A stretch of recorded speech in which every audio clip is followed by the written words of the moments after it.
Hello,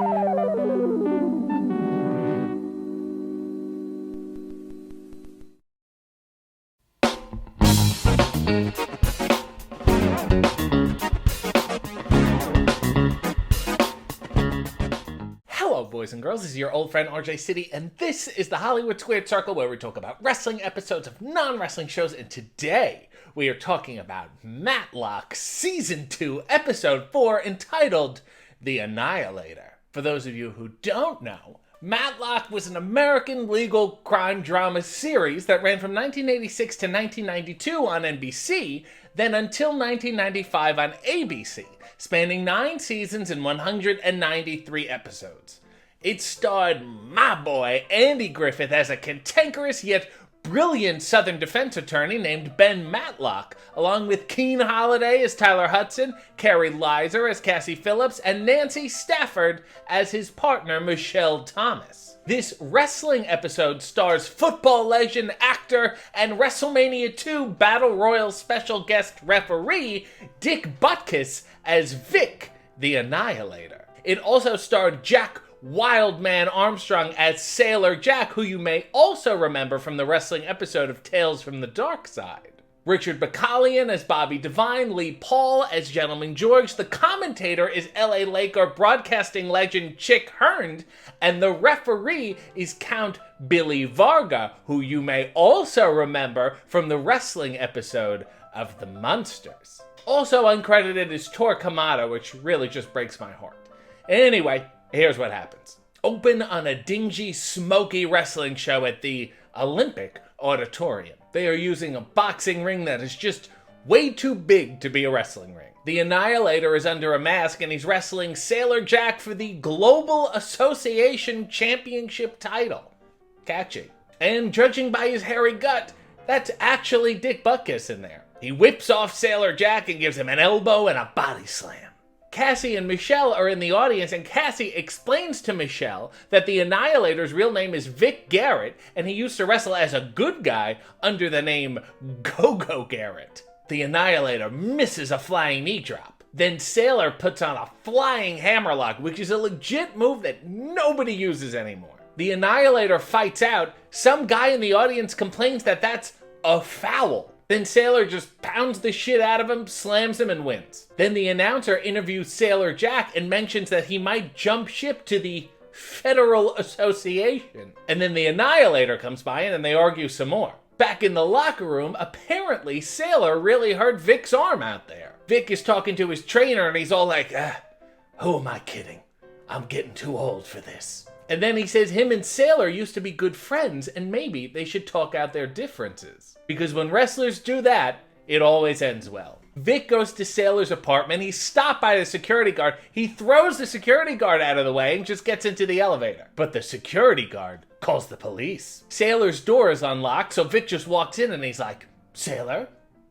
Sailor? But then he sees a smashed table and Sailor lying next to it in a pool of his own blood. Then the police show up and they think Vic killed Sailor. Cut to the office of Ben Matlock, where Matlock is fixing his chair. Cassie is trying to get Matlock to take the case because she knows that Vic didn't do it. And Matlock goes on this legendary rant about how much he hates wrestling and that all wrestlers are clowns and gorillas. But Vic walks in the room behind him, and then when Matlock sees him, he's like, hi, yeah, I'll take the case. So they all go back to the scene of the crime, and it turns out Sailor knew that Vic was coming. So who told him? Then Vic walks Matlock through what happened that night and what the police report said. Then Sailor's manager, Connie, walks in and she's like, what are you guys doing here?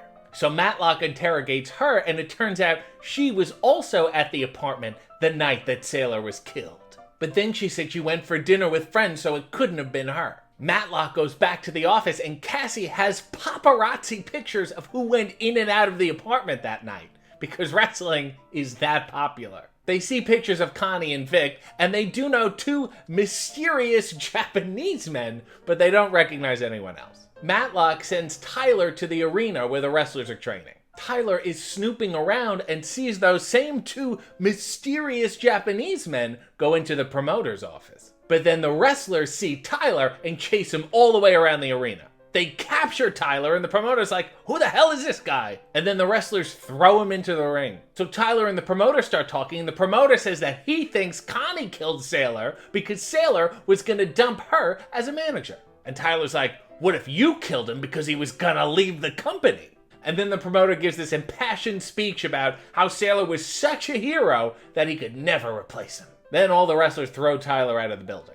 Then Ben meets with the prosecutor, and she says that they have an eyewitness who says that they saw Vic kill Sailor that night. So then Matlock's all pissed, and he goes to a gym which he's clearly never been to before. He meets with another wrestler named Gentleman George, who said he wanted to get even with Sailor, but never got the chance. Matlock says if Sailor jumped companies, George wouldn't be the top guy anymore, and thus had a motive. And George is like, I didn't do it. I was busy at the Institute of Art reading my poetry, thus proving Matlock's assumption about wrestlers to be very wrong.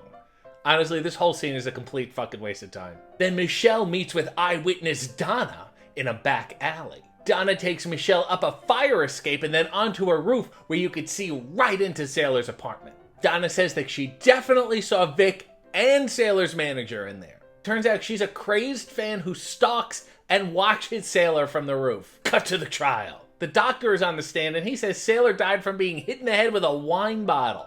Then they interview the security guard that Vic beat up. Things are not looking good. Then Donna takes the stand and she says she saw Vic kill Sailor, which is total bullshit. So then Michelle cross-examines Donna. And she's like, if you watched him die, why didn't you do anything?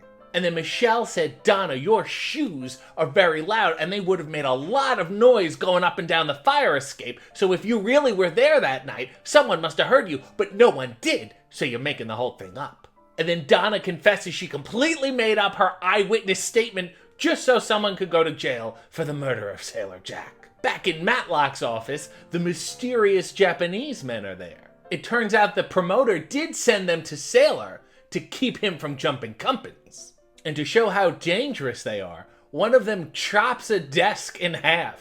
But now Tyler has made them a better offer, so they work for Matlock now.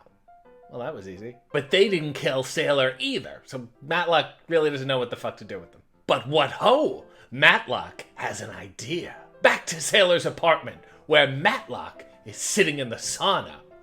What? Back to the courtroom, where Matlock has the doctor on the stand. And he's like, how did you determine what time Sailor died? And the doctor says, well, from the body temperature. But then Matlock says, what if his body was already artificially warm because he was in the sauna? Wouldn't that skew the time of death? The doctor says, oh, yeah, absolutely, by maybe an hour or more. So this doctor is completely useless. Then Matlock calls Sailor's manager to the stand. She was at Sailor's apartment an hour before Vic was, and of course, they have pictures of her entering with Sailor Jack, but then leaving alone. The ever-perceptive Matlock notes that her hair was curly when she entered the building, but straight when she left. She says that's because she was in the sauna with Sailor.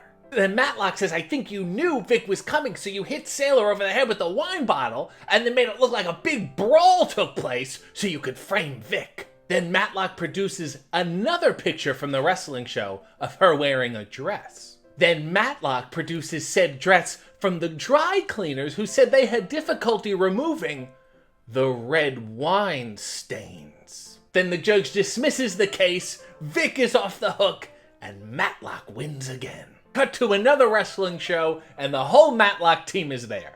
And Vic is now wrestling his last ever match against some fucking guy. The guy starts choking Vic in these really thick ropes, and Matlock gets all pissed and starts yelling at the ref. Then Vic makes a hot comeback, and Matlock is hooked. Then Matlock stands up and yells, kill the son of a...